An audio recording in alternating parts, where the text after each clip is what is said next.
Good afternoon and welcome to another view from the cab on this rather sunny, pleasant and warm Monday afternoon. The sun has come out. This is my second video of the day. The sun has come out rather nicely and it's nice and sunny and warm, and luckily I've got a vehicle with air conditioning, so that's always a win. So earlier on I did one of these vlogs. It was a stationary vlog, and I popped home. I did my first bit of work, and I popped home for a bite to eat and a cup of tea on my short lunch break that I had. And I got to my street door and I opened the porch, and inside was one of these party political leaflets. We've got these council elections coming up soon for the local councillors or some such or another. I don't really know, and I don't really care. A bunch of faceless people that only serve themselves. Doesn't really interest me at all. But anyway, what did interest me was this name. I got this leaflet through, put in my porch with the mail, and it just had some names on it. Just had some names of some people that I'm apparently supposed to vote for. Vote for us. Well, I'm sorry, but I don't know who you people are. It's not like the old days. Do you remember in the old days when they'd have the car, the talking car, didn't they? And they had the talking car with a big speaker on the top, and the prospective councillors or MPs, whatever, would go around, and you know, they'd talk. You know, they'd say, vote for Joe Blogs, I promise change and reform, and they'd talk out loud, and you'd hear it through the loudspeaker. Think of Ali G. If you've seen Ali G in the house or in the house, think of that scene there where he's got the big Blues Brothers style speaker megaphone thing strapped to the roof of the car, and you know. Anyway, so they'd drive around, and then they'd knock on your door. They'd go canvassing the local residents, and they'd knock on your door and they'd say, hello, I'm Joe Blogs and I'm your Labour candidate in the upcoming, I don't know, you can make that hard, but okay, there you go.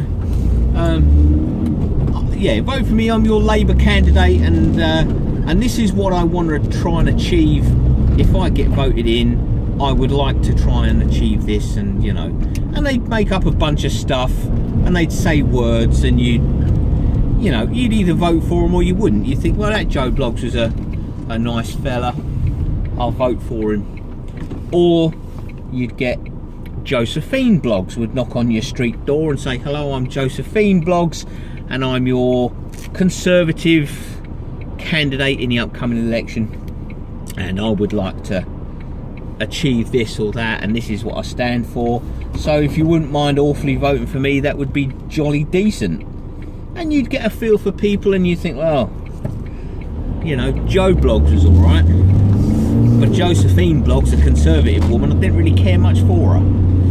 And you got a feel for people, or you'd speak to one of their entourage and have a bunch of helpers knocking on the door, and if you said, oh, can I speak to Ms. Blogs, they'd say, yeah, we'll call her over, she's talking to one of your neighbours, we'll call her over and you can say some words and she'll say some words, and then, you know, you'll have a conversation and you'd talk to people, and you'd get all different, you know, if you had Liberal Democrats, you'd speak to one of them, and people would come knocking on your door. But now they just chuck a leaflet through your door. Vote for me. That's it. I don't know who you are, mate. You're just a random person. You're just a random man, a random woman. I don't know who you are. I've not spoke to you. Why should I vote? Well, you know, oh, my name is, we'll use the name Bill. My name's Bill, and I'm the Conservative bloke, or I'm the Liberal Democrat bloke, and you should just vote for me because I said so. Well, no, sorry, it doesn't work like that.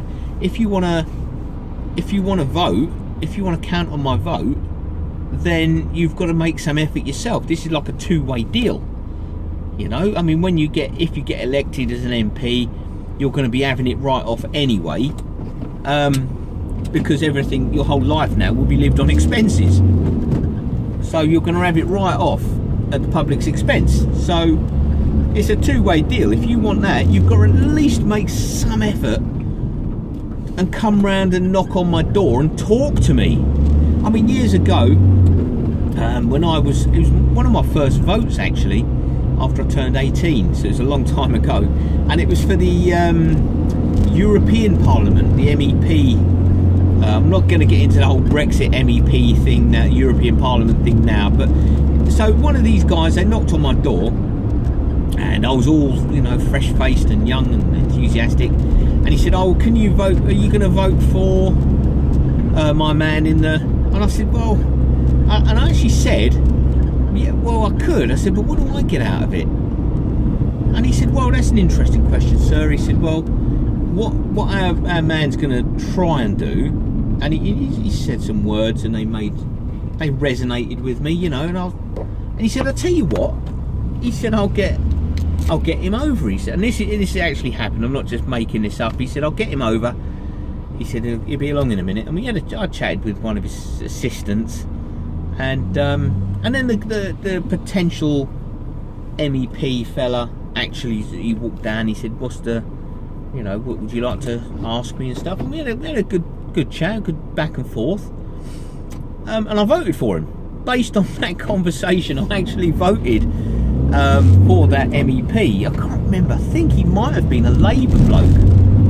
I think he might have been Labour, you know. Doesn't really make much, never mind, because I voted for him based purely on that chat, that conversation, because he took the time to canvass the area. He knocked on the doors, he spoke to the population. He was a nice enough fella. He was quite agreeable, which he would be because he's a politician, so, you know, but he was a nice guy anyway, and I voted for him and he won, so that made me feel good because it was one of my first votes. You know, and I can remember my mum and dad, when I was a kid, my mum and dad would talk to the different potential councillors or MPs. They'd knock on a street door, you know, "Good afternoon, madam, can I rely on your vote in the upcoming elections?" And they say, "Well, no, I don't really like you, mate. I don't really like your Labour or your Conservative, so I'm not voting for you." End of chat. Do you know what I mean? But at least in the old days, they made the effort. Your potential MPs or whatever, they made the effort. They knocked the door. Now they think it's enough to just throw a leaflet through your door. "Oh, that'll do the talking, mate. That's it, job done. Job's a good one." It's like buying a birthday card for a distant aunt you don't really care about. "Oh, that'll do." The old "that'll do" approach. We printed up the leaflets. That'll do, won't it? No, you've got to post the leaflets. Oh, so that won't do. No, you've got to actually. But they don't even post the leaflets themselves, do they? They just pay somebody, which is good in a way, you know, because it gives somebody a job and the potential to earn some buns, you know. But they've got to make some effort. This is the thing. These politicians have got to get through this. "Oh yeah, you know, voting. Oh, it's down. People don't want to vote. They don't care." No, people don't care. I'm not going to get into the rights and wrongs of it here on this particular vlog, but nobody cares. People don't care about politics. It's just only politicians that care. You know, it's all voting turnout is down. We've never seen it so low. People are not interested. No, people are not interested. People don't care because you don't care. If you want us to care, then you have to make the first step, because it matters more to you than it does to us. Because let's be honest, and it doesn't matter what country you live in, I've said this before, it doesn't matter what country you live in, anywhere in the world, you know, politicians are only out for themselves. Doesn't matter where you are. So they have to, because it matters more to them. Doesn't matter what colour tie the bloke's wearing, whether it's blue for Conservative or red for Labour or yellow for Liberal Democrats or whatever. It doesn't matter what colour tie the Prime Minister happens to be wearing. It doesn't really make a difference, because they're all the same. The country still runs. It's not the actual politicians that run the country as such. So it doesn't really make an awful lot of difference. It's the civil service that runs the country, basically, isn't it? So it doesn't really make an awful lot of difference to us, because things still happen. We still have to pay tax. That's a given. So you know, if they want us to vote and they want us to make the effort, they've got to make some effort. The politicians have to make the effort to get out and talk to us, come out and engage with us. You know, we're not all gonna, you know, yes, obviously there are some oddballs in amongst our population. There are some right nutcases and lunatics knocking around, but you know, we just want to talk to you. We just want to talk to the potential candidates. The potential councillors, the candidates. You know, we just want a conversation. I'm going to go for this. I'm going. Look at that. Going for it. Yeehaw. So yeah, come out, talk to us, engage with us, ask us who we're going to vote for. We won't mind. You know, you're going to have your lunatics and your oddballs, but that's a given no matter what you do. So there it is, my view from the cab. What's the take-home message? If you want to be a councillor, go out and engage, or an MP, go out and engage with the people you hope will vote for you. Don't just chuck a letter through a leaflet through their street door and hope for the best, because trust me, it won't work. And that's my view from the cab, such as it is on this beautiful sunny and warm Monday afternoon. And until next time.